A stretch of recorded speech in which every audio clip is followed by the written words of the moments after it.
No. Yeah. Okay. If you hear noise in the background here, this is one of these classes. We're not in New York here. You feel the weather outside, the wind's here. Wrigley Field would be proud of us today here in Israel. B'ezrat Hashem, the Shiur this week is also for the sake of heaven. Lasod nachat ruach liyotzreinu, lotzi et hashchina me'galut. We're going to be talking about, with Hashem's help, the next 3 or 4 classes. We're going to talk about a very interesting subject that Kadosh Baruch Hu sent our way. Subject title is the state of Israel, Samson?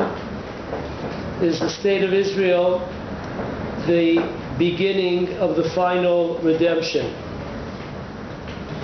We're going to take it step by step, and we're going to get into a lot of angles, how to look at the connection. We'll see amazing things, a connection, a tremendous connection between Samson and the state of Israel for the good and for the bad. Okay, first of all, let's take it from the top. Number 1. When we look at let's get something clear here. When we talk about the tribes, we talk about forefathers, the mothers, we have to understand that these people were in a different league than we are. These people, the tribes, are called Shiftei Yad, the tribes of God. When Jacob blesses his sons, there's a few sons that he gives them a few left and right hooks, a few jabs there. But it says in the end that he blessed them all. So we have to understand we're talking on a microscopic level. When we talk about such special holy people, okay, and we have to understand who we are compared to them. The only reason that we're bringing this up is because if Chazal bring it down, then we're allowed to talk about this. But we understand in the same breath that we're talking about tremendous giants. With that said, let's begin. When we look at the 12 tribes, there's one tribe that really, really stands out. And that's the tribe of Dan. Very unusual. The tribe of Dan really, really stands out like a sore finger. Let's go inside the various portions of the weekend. We'll see this. We see something. It says that one of the 4 merits that the Jewish people had to exit Egypt was the fact that they were modest people, that they did not assimilate sexually with the Egyptians. The Torah tells us there was one exception to the rule. There was one exception to the rule for the Jewish people, and that woman's name was Shulamit bat Divri. Now it's a very unusual name. Divri comes from the word speak. So Chazal tell us that why was she called Divri? Because she made it a point to talk to everyone. Now, if you're a modest woman, that's not exactly the best. That's not the best modest behavior that one could come up with. Person, especially a woman, is supposed to be modest and to come up to everybody and talk to everybody. That's what she did. That's why she's called the daughter of speech, because she took the cake when it came to speech. So because of the fact that she was lacking in modesty, what happened was that she was raped. She was raped by an Egyptian. She was raped by an Egyptian. If we remember the case where Moses kills an Egyptian, that Egyptian was the fellow that without her knowing it, because it was dark, and she thought it was her husband that came in, Shulamit bat Divri, she thought it was her husband that came in, so she was raped by this Egyptian fellow, and later on, who's her son? Right? Moses looks into the future. When he looks at this Egyptian, he looks at the Egyptian, and the Chazal tell us that he didn't see any future converts. Why is that? The fact is, very interesting, is that Shulamit bat Divri was already pregnant. So therefore, when Moshe looked at this Egyptian, he already knew two things. Number one, he knew that there was going to come a baby from Shulamit bat Divri, that she was pregnant. Number two, he knew that this Egyptian, that was the last good thing that would come out of him. And therefore he kills the Egyptian. That's the Egyptian that he kills. So if you put one and one together, we know something. We know a fact. The Torah tells us an interesting principle, that if a person is 100% clean in any issue, he will not be punished by that issue. For example, if somebody is very, very strict in watching what they say, make sure they don't speak any lashon hara, any evil talk about people, they will not be damaged verbally by a person during their lifetime. If somebody is 100% clean as far as modesty, he will not, or she will not, have a case, God forbid, where something bad will happen to them on the level of immodest behavior. So the fact is that Shulamit bat Divri, this happened to her because of the fact, as we said, that she on some level was not modest. She would speak to all types of men, which is not exactly a modest behavior. Okay, so she is from which tribe? She's from the tribe of Dan. Now, her son, remember him? If we look at the end of the portion of the week of Emor, we see that there's this person that he wants to set up. He wants to set up home. He wants to set up a, maybe call it an outpost, his house. He wants to set up in the tribe, in the area of the tribe of Dan. And they tell him, listen, it's true that your mother is from Dan, but your father is not from Dan. Your father is, we don't know who your father is, but he was the Egyptian fellow, so you're not really part of the tribe of Dan. So they said, don't come here. So what does he go out? He blasts, the son of Shulamit bat Divri, he goes out and he blasphemies God's name. Moses puts him into a type of a prison and finds out what the law is to do with him.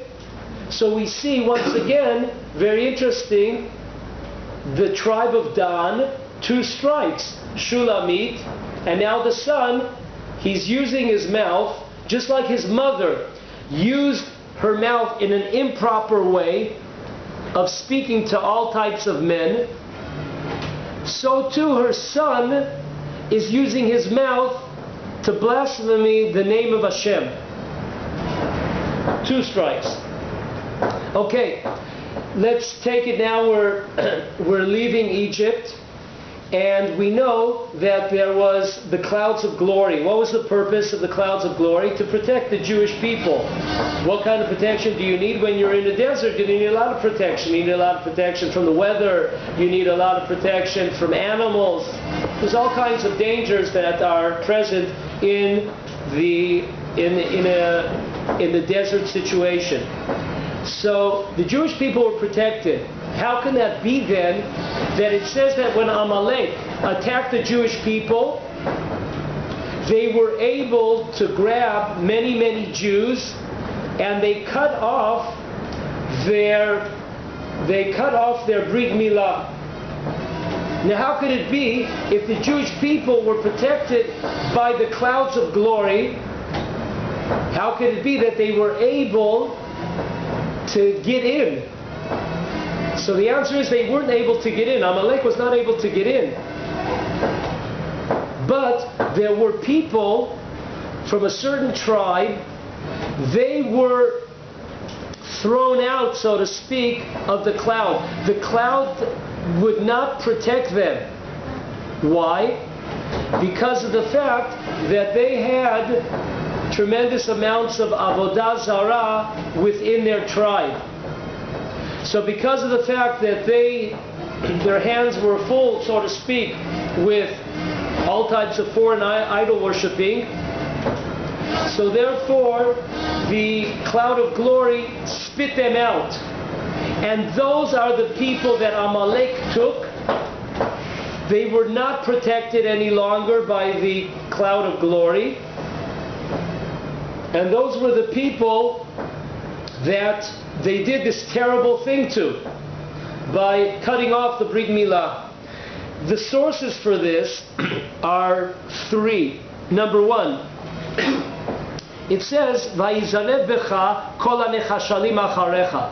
Rashi says, what does it mean that they smote all the people that were, Rashi writes, that were weak because of their sins, not because of their strength, because of their sins.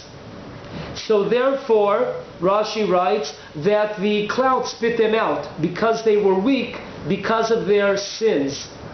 Number two, the Psikta de Rav Kahana writes, this was the tribe of Dan.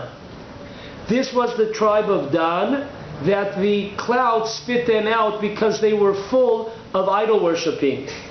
The the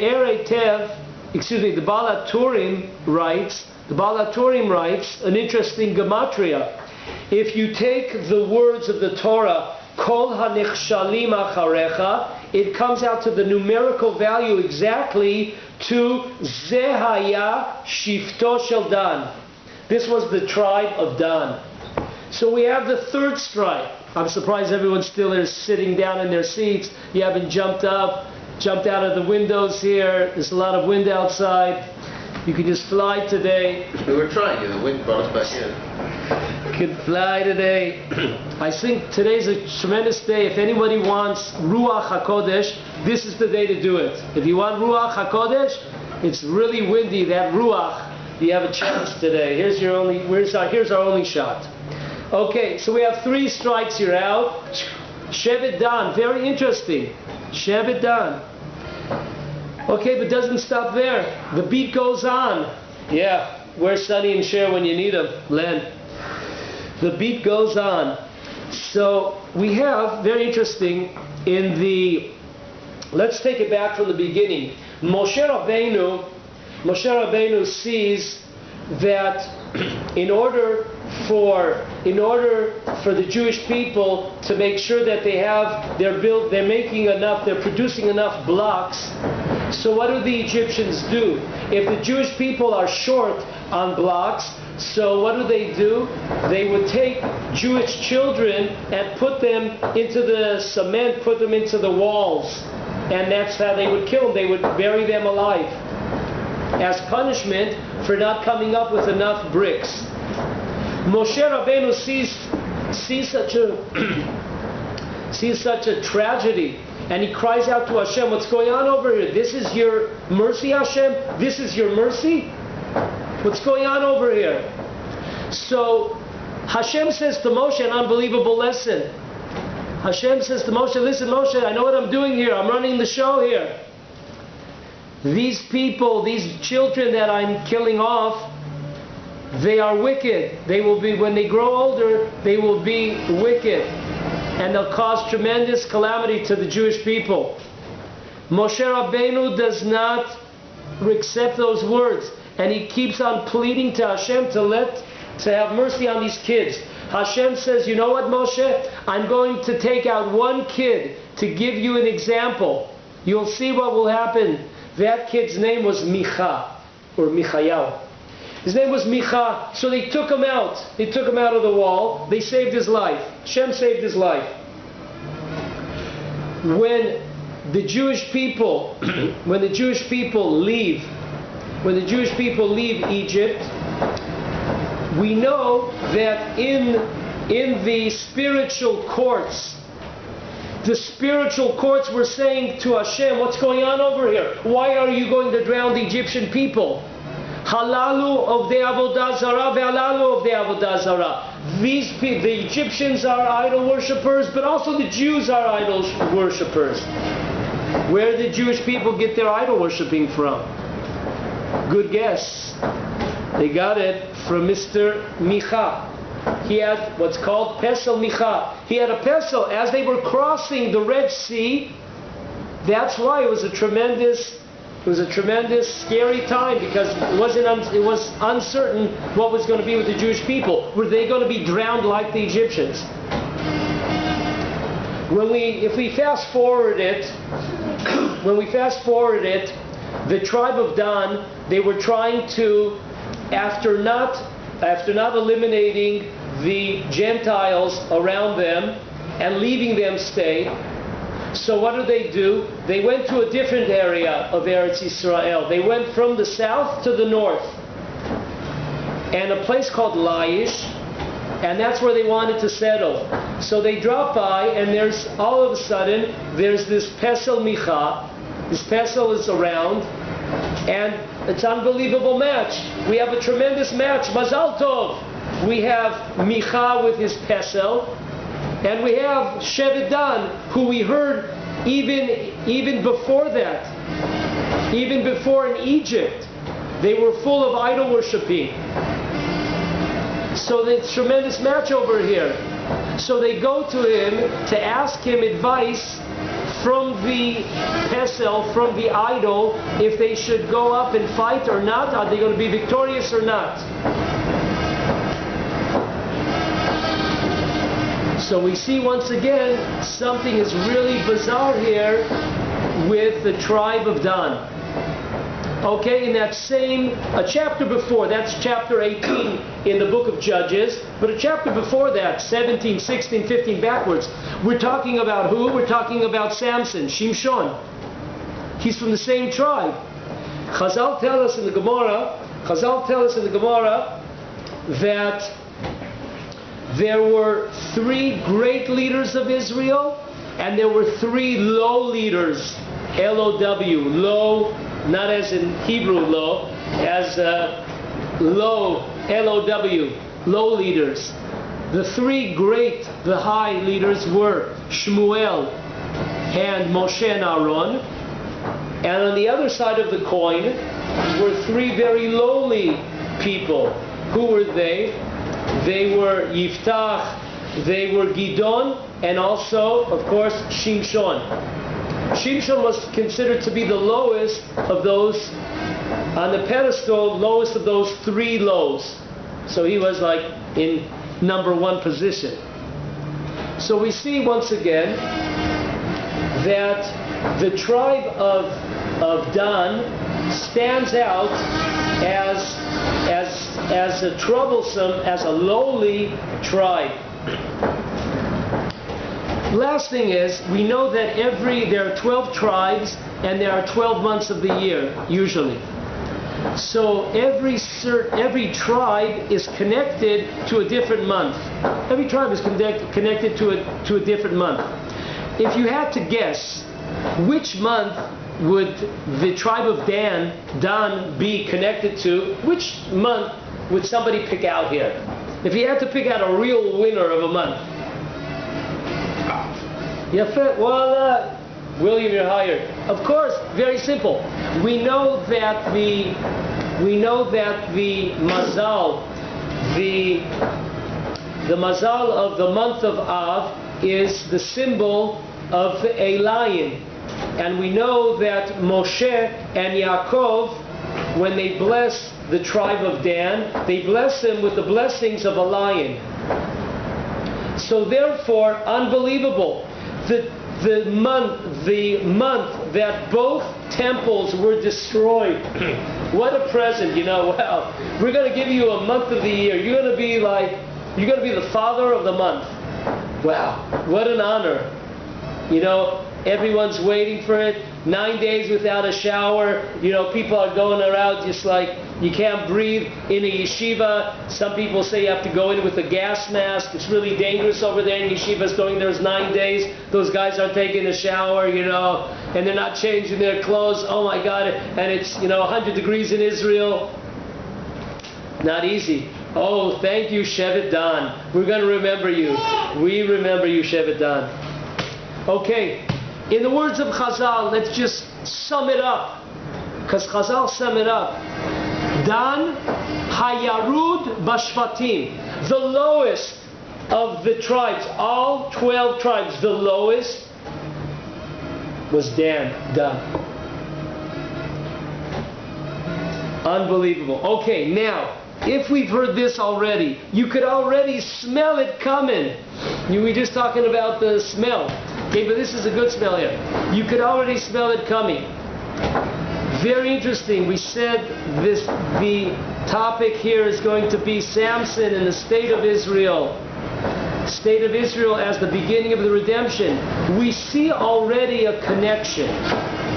We see already a connection behind the fact that the leaders, the founders, were very on a spiritual level. I'm not talking about intellect, but on a spiritual level, they were people that were very, very, very low. People that were very far away. So we have already one magnet connecting the tribe of Dan and the state of Israel. Okay, going further here. With that said,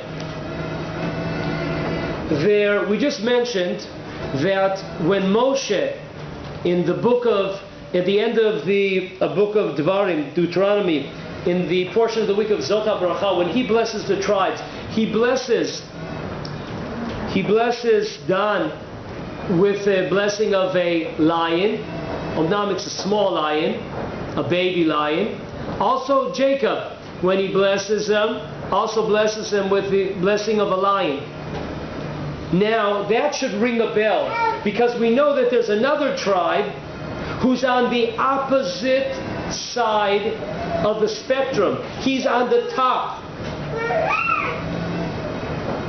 If we remember last week, we talked about the connection between barley and strength and gvura, and we talked about Yehuda, the top tribe. He's the only, when the tabernacle was opened on the first day of Nisan, when Yehuda brought a sacrifice, he's the only tribe that received the holy letter of a Vav. And we went into what the Vav represents. The Vav is straight, it's truth, Yosher, and it's sacrifice. And straight means no left, no right, right? Are you on the right wing or left wing? We're on neither of those wings. We try to be the Vav. Yehuda received, he's the only tribe, if you look at all the tribes that brought sacrifices when they opened up the tabernacle, the only tribe that has the holy letter of Vav is the tribe of Yehuda. And he was the first tribe to sacrifice. Why? Because he's the top. He's number one. Lenny, you might say it, he's like the New England Patriots. Yeah.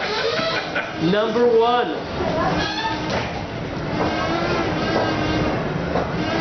Okay, so we have, very interesting, we have the lowest tribe connected with the highest tribe.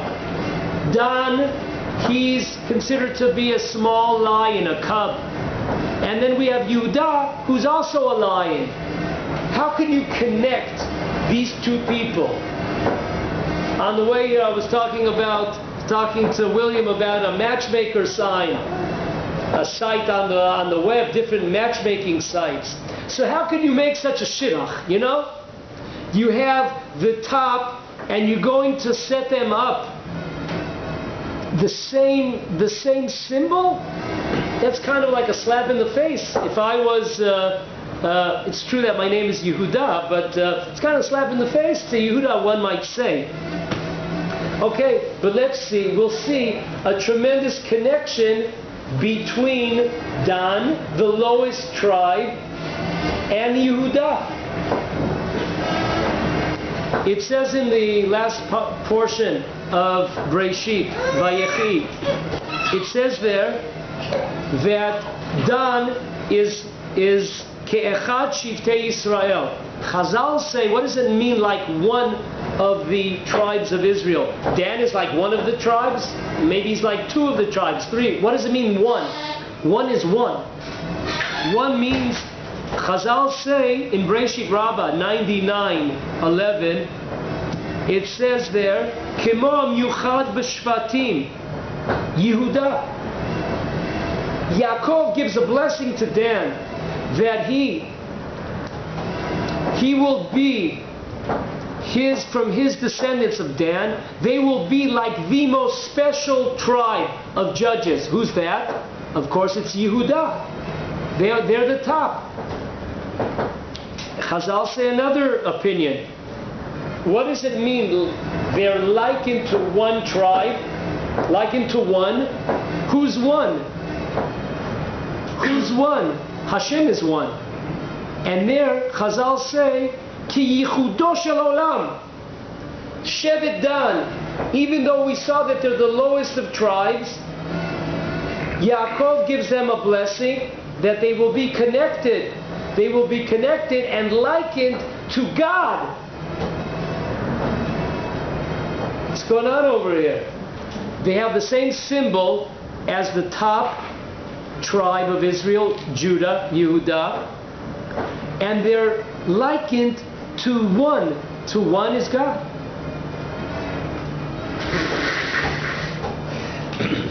The Sror Amor, on his commentary on the Torah, says the following on the portion of the week of Vayechi. There's a pasuk, there's a verse in the book of Job. It says, Katan v'gadol shamhu. Hashem is around those that are high and those that are low. Hashem is with those that are high and those that are low. Who is this talking about? It's talking about Dan and Yehuda. Two extreme opposites, but Hashem is with them. Shavim lifnei HaKadosh Baruch Hu, equal to the HaKadosh Baruch Hu.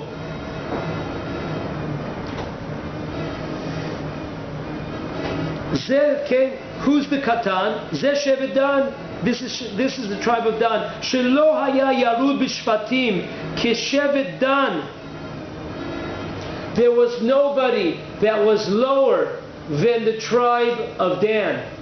And that's how come, what did they do? You know, like when I was a kid growing up and I was in high school, there were a lot of times there were advertisements to join the army. Now, who in the world joins the army? Who in the world joins the army? Like, who is going to join the American army? Like, who's going to go there? People that don't have a career, people that they're not going to be doctors, lawyers, etc. The losers. Those are the guys. The brothers. Brothers go. Yeah. People that are on the bottom, they're the ones that go.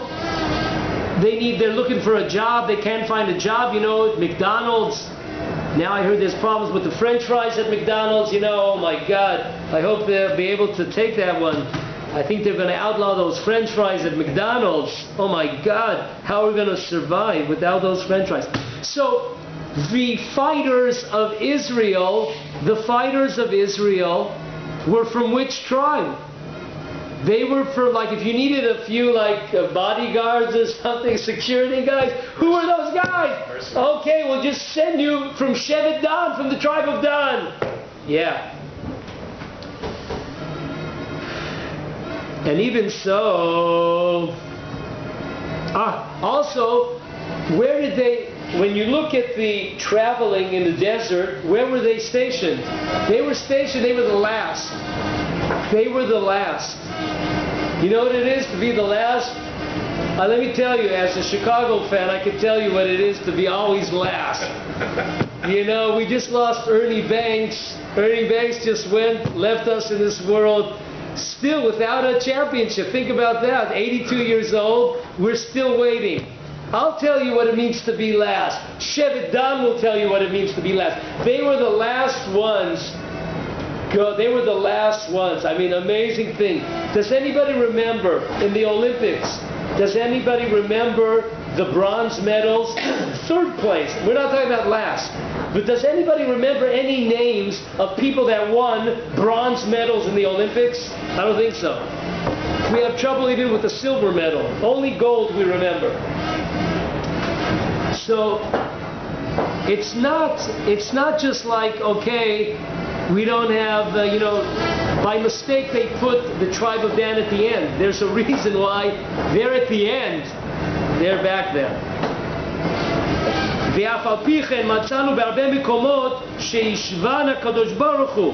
Even so, we see these are two extreme opposites. These are the greatest, Yehuda, and these are the lowest. We see that many times the Torah, Hashem, brings them together as one. For example, very interesting, when they have to build the tabernacle, the Mishkan, HaKadosh Baruch Hu takes one guy, B'Tzalel, he takes him from the tribe of Yehuda, and he brings a second guy named Aholiab ben Achisamach. He takes him from which tribe? You got it. You guessed it. Dan. And you guys are building the tabernacle. I don't understand. This is important stuff. You know, this is spiritual. The tabernacle. Why is it? Every measure, every vessel has a spiritual reason. You're going to put this into the hands of the tribe of Dan? Yes. Not only that, when they had to build the temple, the Beit HaMikdash, Shlomo HaMelech needed to build the Beit HaMikdash. Who did he take? Shlomo HaMelech, we know, is of course from Yehuda. So Shlomo HaMelech, he's fine. But who is he going to? He's going to have to take somebody. Who does he take with him? He takes with him a person named Hiram. You got it. Which tribe is Mr. Hiram from? He is from the tribe of Dan. Dan. And also, listen to this one. Get ready for this. This is a real gonger. And therefore it says, there are sources that tell us in Chazal that the Messiah, the Mashiach, will be from two tribes. His father will be from the tribe of Yehuda, and the mother will be from the tribe of Dan.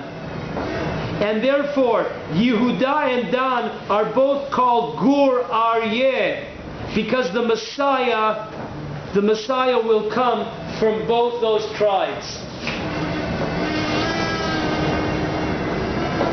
First of all, this is an amazing lesson here. This is an amazing lesson. Last week we spoke about Tu B'Shvat. We spoke about what was the greatness of Miriam according to the Maharal. We spoke about Miriam. She represents God gave us water. 40 years in the merit of Miriam. What was Miriam's special quality? Miriam, we said, represents the spiritual quality of gvura, of strength, of courage. Where do we see this? The Maharal says something very interesting. What is a well? A well is, if I want to get water, I put in a rope and I put it down, and I take the rope and I throw the pail down, and the pail goes to the bottom of the well, and then I start lifting up from bottom to the top. I start lifting up the pail, and therefore there's my water. So Maharal says an unbelievable Torah. He says that this is the greatness of Miriam, that she was able to lift up people much higher than their potential. Why? Because if you tell a person he's a grasshopper or she's a grasshopper, where are they going to grow? They have no aspiration. Where are they going to go to? But if you have somebody like Miriam that she would pump into people, you can do it. I believe in you. If you connect Miriam with the average Joe, she's going to bring people up. So this is a tremendous lesson. HaKadosh Baruch Hu says, I'm going to take the tribe of Dan, which is the lowest of tribes. All the sins that we see are always involved in Dan. And what am I going to do? Instead of throwing them out of yeshiva, I'm not going to throw them out of the yeshiva, I'm going to put them into the yeshiva. And I'm going to put them together with the top students of Yehuda. If you want to save somebody, don't give him garbage. If you want to save somebody, you don't send them, okay, I have a few students who I don't care about, they're a bunch of lowlifes. The lowlifes aren't going to save the lowlifes. They're just going to get lower. So this is a tremendous educational lesson here that Hashem does. Hashem sends to the lowest of tribes. He constantly connects them in the tabernacle, in the temple, in the Messiah. He connects these two opposites in order to bring them up, in order to bring the tribe of Dan up so they are connected. Next point. When you're building a temple or a tabernacle, on one hand, it's a very, very spiritual event. It's a very, very spiritual event. On the other hand, folks, you have to build it. It's like you have to build it. I had the merit that my son Yoshua, about a month ago, he built the ramp for the new Mizbeach altar that is being built by the Temple Institute in Jerusalem by Rav Ariel, my Rosh Yeshiva. So my son and his friend, they built it. Why? Because their job, what they do, is they go around and they build up Eretz Yisrael. They go and build up Eretz Yisrael. My son, Baruch Hashem, he goes to the right places when he builds. He's built shuls. If you know the shul in Itamar, for the Fogel family. He's built mikvahs, and now he's built the altar he's built the ramp for the altar of the upcoming temple, which we hope today we will see and be able to use it. So you need people on one hand that are spiritual, that know the laws, but you also need people that are hands-on. So think about this. It's a tremendous thing. When you want to bring the Messiah, there are two types of Messiahs. There's a Messiah that is a physical one, that does the physical building and bringing the land to a fruition, and the army. You need somebody like that. That's Shevet Dan. As we said, they were the soldiers. They were the low ones. They were the ones that were hands-on. On the other hand, you need also the spiritual side of the temple, of the tabernacle. So this is a tremendous shidduch here. This is a tremendous match here that we have. And therefore, we should ask, why do the Jewish people need two Messiahs? We have the Mashiach ben Yosef and we have the Mashiach ben David. And therefore, the answer is very, very simple, because there's two stages to the Jewish redemption. One is the first stage of the physical building, houses, homes, etc., agriculture, and then you have, built upon that, taking it from there, you have the spiritual redemption that's needed afterwards to put in to the physical building that has taken place. So this is a tremendous connection that Hashem has set up. Not to don't get too freaked out by the fact that these two tribes are going together because we need both of their traits. We need the traits of Dan, and we need the physical traits of Dan, and we also need the spiritual traits of Yehuda. Okay. Once again, to continue this very interesting match that we have, the two opposites, people that we thought would never get together, let's go on and look how this comes up over and over again. Yosef, when the brothers come down to get food for their family back in Eretz Yisrael, when they come down to Egypt, we know that Joseph, he takes Binyamin after they found money, etc. They found the cup in his backpack. So they say that Binyamin now will have to come. You guys could leave, but Binyamin is going to be a slave by us. Oh my God! And Yehuda is thinking to himself, "Oh my God! But I'm the guarantor here. What am I going to do here?" You know, my wife about a year and a half ago, she signed for my son, Binyamin. I see this is like this class is becoming slow. I'm talking to you about all in the family here. Where the Grand Miller plays, oh, the hits that made the hit parade. Lenny, that was before your time. It was before your time. All in the family here. Okay, I have another son, Binyamin. Okay. So, about a year and a half ago, my wife signed for him.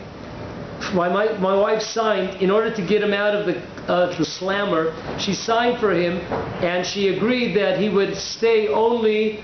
My son would only be. It would be in two places, either in Elon Moreh or Chavat Gilad. Well, it didn't exactly work like that. And, one day he took off to an Arab village, and the rest is history, 2-3 dots. Okay, now, so who pays the money, baby? Who pays now my money? Now they're coming after us. I'd say, oh, it's my wife. It's not me, That's my wife. You talk to her, baby. It's not me, It's my wife. There's me. I'm Yehuda, and this is my wife. What are you coming to me? 15,000 shekel. 15,000 shekel. Whoa.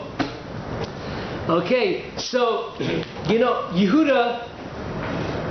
Yehuda's thinking,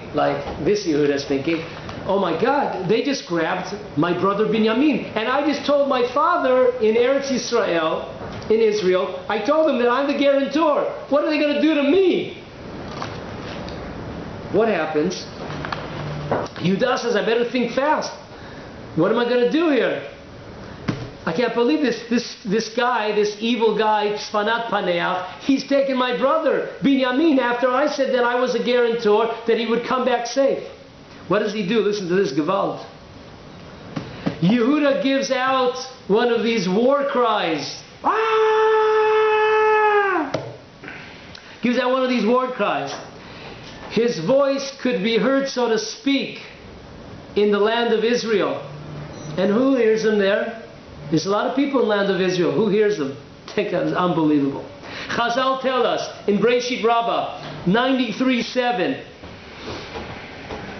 It tells us the following: Shama Chushim ben Dan be'eretz Kenan et hasha'aga shel Yehuda v'kafach leMitzrayim etzel Yehuda le'ozro. Unbelievable. Len, I can't believe you're still sitting on that chair. We're going to send you to the Knesset. They love sitting on chairs also. Unbelievable here. Yehuda, he's, the clock is ticking. The clock is ticking here. What is he going to do? They're going to take Binyamin away. He might never see him again. He has to do something drastic. He gives out a scream. He gives out a scream. And, so to speak, on a spiritual wavelength, who hears him? Who's connected to Yehuda? Chushim, the son of Dan. Deaf one. Right, the deaf person. He's the one that he's able. He was hard of hearing. He wasn't deaf. He was hard of hearing. So he's the one that hears. And of everyone, all the nephews and nieces, who comes? Only from the tribe of Dan. Comes to save Yehuda, to stand with him, to fight, to get back Binyamin. Once again, this interesting connection, match, two opposites, Yehuda the great and the low of Dan. Let's go further. Question, Len, who killed Esav? No. Did you hear that? Lenny is now, he wants to come after me with, he might come after me like Hushim ben Dan. What are you talking about, Brother Yehuda? I've learned this. Lenny's telling me, he's thinking, whoa, Yehuda really went off this week. No, listen to this one. Listen to this. In the Gemara in Sota on the 13th page, it says the following. It says that Hushim ben Dan, like Lenny correctly said, he was the one that killed Esav. But if we would look in a Tosfot, in the tractate of Gittin, on the 55th page, side B, Gittin, Tosfot, 55b, listen to this. He quotes, the Tosfot quotes a Yerushalmi, the Yerushalmi on the tractate of Ketubot, the first chapter, the 5th law. There is a tradition amongst the Jewish people, there's a tradition amongst the Gentiles that Yehuda killed Esav. Not Hushim the son of Dan, but Yehuda. There's a tradition that is passed down by the Gentiles. You know who killed our father, our forefather, our grandfather, our great-grandfather? Yeah, it was that guy Yehuda. And how do they know this? There's a verse in the Torah, Yadcha be'oref oivecha. Hashem blessed Yehuda that his hands would be at the throat of the enemies. And also it says, Yadav Ravlo. Who's Ravlo? Literally it means Yadav Ravlo, that he's strong. But if we remember, once again, when Jacob meets up with Esav, and Yaakov wants to give him all these presents, what does Esav say? They use the word what? Rav. Yesh li Rav. Okay? Not meaning I have a rabbi, but I have so much. Esav says I have so much. He uses the word Rav. Yesh li Rav. So the Gemara is saying, a play on words, Yadav Rav Lo, that Yehuda was blessed with tremendous strength in his hand, but this brings us back to what happened to Esav. The tremendous strength reminds us of what Yehuda did to Esav. So what does the Tosfot say? He says an unbelievable solution. He says that it was a two-man job. Hushim ben Dan, he gave the first blow, but that didn't kill him. The person that finished the job off, what we call the 1-2 punch, it's too bad Nadav's not here. The 1-2 punch, the one was Hushim from the tribe of Dan, and number 2 was Yehuda, okay, of course from the tribe of Judah. So we see once again here the connection, a tremendous connection between these two opposite tribes. Remember that there's a midrash study. Or if I read it on Shabbat, they gave it back because he sort of looked like his father. They wanted his twin, so he hit him from the back. Yehuda. I remember that now. So he wouldn't feel that he's hurting his father. Oh, interesting. Okay, so we see another hit. We see it in the time of Joseph when he took Benjamin as a slave, and we see it once again here in the killing of Esav. Okay, listen to this. If I'm not mistaken, yesterday was the yortzeit of the previous Ger Rebbe, and we have some unbelievable Torahs from the Ger Rebbe here. Listen to this one. It says by Dan Gur Aryeh, and it says by Yehuda Gur Aryeh Yehuda. They're both called Gur, cubs, and they're both called lions. Even though we said they're at the opposite sides of the pole. Chazal learn on this in Breshit Rabbah 98:7. What does this mean? Why are they both called lions? We know that if you open up the halachic book of the Torah, it begins that a person has to be strong, gvura, like a lion. So listen what Chazal say. What were they blessed with? Moshe and Yaakov, when they blessed these two tribes, what were they blessed with? Listen to this. Milamed shenatan lahem chutzpah shel gur v'gvura shel aryeh. Hashem blessed especially Dan with both of them, he blessed them with two blessings. Number one, now a cub, right, there's the cubs and the bears. We love them both. I'm not going to get into it right now, but afterwards you could ask Eliezer, he understands this Chicago talk. But there's like cubbies. Cubbies are really like cute. So a cub, if he's going to attack somebody, he has a lot of chutzpah because he's a little guy. So who does he think he is to attack this little cub? Who is he to attack these animals? Well, he sees his mother or his father, the lions, so he says, I'm like them. But he doesn't understand that he's, this tall and they're this big. So Moshe and Yaakov blessed them with two things. Number one, that they have the chutzpah, that even though I'm so small, I'm really going to nail you. I don't care. You're the president and I'm nobody, but I'm just going to let you have it. That's a tremendous blessing sometimes. When a person has the courage, even though who am I to speak up to somebody? A person comes up in front of an important person in the world and you let him have it. It takes a lot of courage. When I was in the bunker in Yamit, there was a girl with us there was like two sections of the bunker. There were a girls section and a men's section. So there was a girl, today she has a program on Arutz Sheva. Her name is Tamar Yona. Tamar Yona is a weekly program on Arutz Sheva in English.